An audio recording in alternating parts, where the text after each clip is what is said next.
Net bowler থেকে BPL মঞ্চে চট্টগ্রামের রুবেল আর মাদারীপুরের সোহাগের একই গল্প।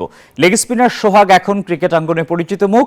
নেটে বোলিং করে সাবেক কোচ হাতুরে সিংকেও যিনি মুগ্ধ করেছিলেন। চট্টগ্রামের রুবেল স্পিনে ঝলক দেখিয়েছেন। এবারের বিপিএলে সুযোগ পাওয়া এই দুই নেট বোলারের কথা জানাচ্ছেন আশিক সারওয়ার। আর 10টা সাধারণ দিনের মতো সোমবারও চট্টগ্রামের রুবেল মাঠের বাইরে অপেক্ষায় ছিলেন। জাতীয় দলের ক্রিকেটাররা আসবেন, তাদেরকে নেটে বোলিং করবেন। তবে এখন রুবেলের আরও একটা পরিচয় আছে। বিপিএল এর দল রাজশাহী ওয়ারিয়র্সের একজন ক্রিকেটার তিনি। যুক্তরাষ্ট্রের 1 নম্বর জিম চেইন গোল্ডস জিম এখন আবারও বাংলাদেশে। বসুন্ধরা আবাসিক এলাকা ও বসুন্ধরা সিটি শপিং মলে। জীবনযুদ্ধে রুবেল এক সাহসী যোদ্ধা। বছরখানেক আগে মাকে হারিয়েছেন। রহস্যময় জীবনে নিজেকে গড়েছেন রহস্যময় এক স্পিনার হিসেবে। মা থাকলে তো অবশ্যই খুশি হতো, আর আমার মা আমার অনেক আদর করতো, তো ওইটা তো অবশ্যই খুশি হতো। ছেলের ভালো দিক তো মা খুশি হবেই। কান্নাও করছে উনি, অনেক ভালো, অনেক খুশি হয়েছে। অনেক সবচেয়ে বড় কথা বিপিএলের সুযোগ পাইছি, ওইটাই উনি অনেক খুশি। আনসোল ছিলাম, কেউ নেয় নাই আমাকে। তারপর রাজশাহী টিম ম্যানেজমেন্ট আমাকে চুজ করছে। তো ওনাদের টিম ম্যানেজমেন্ট এবং সিনিয়র প্লেয়ার যারা আছে ওনাদেরকে অবশ্যই ধন্যবাদ।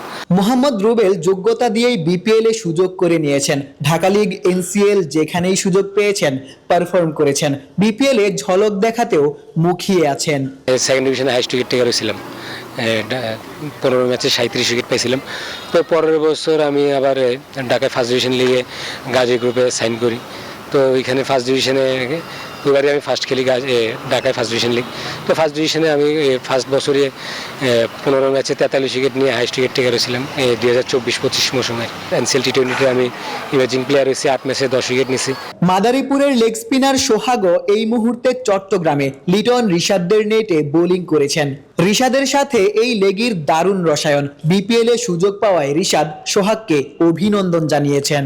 শুধু সোহান বা আশরাফুল ভাই না, পুরো রংপুর ডিপার্টমেন্টকে আমি থ্যাঙ্কস জানাবো, কারণ তারা সবাই আমাকে চিনে। তারা আমাকে শেখ জামালও খেলাইছিল, তো আসলে তাদের কাছে আমি সবসময় কৃতজ্ঞ। বিপিএল এ ম্যাচ খেলার সুযোগ পেলে সোহাগ রুবেলরা পারফর্ম করতে চান। একটা সময় জাতীয় দলেও প্রতিনিধিত্ব করতে চান। এমনই কোনো নেট থেকেই উঠে এসেছেন সোহাগ কিংবা রুবেলরা।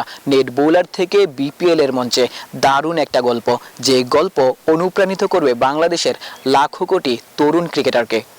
চট্টগ্রাম থেকে আশিক সারওয়ার, নিউজ 24।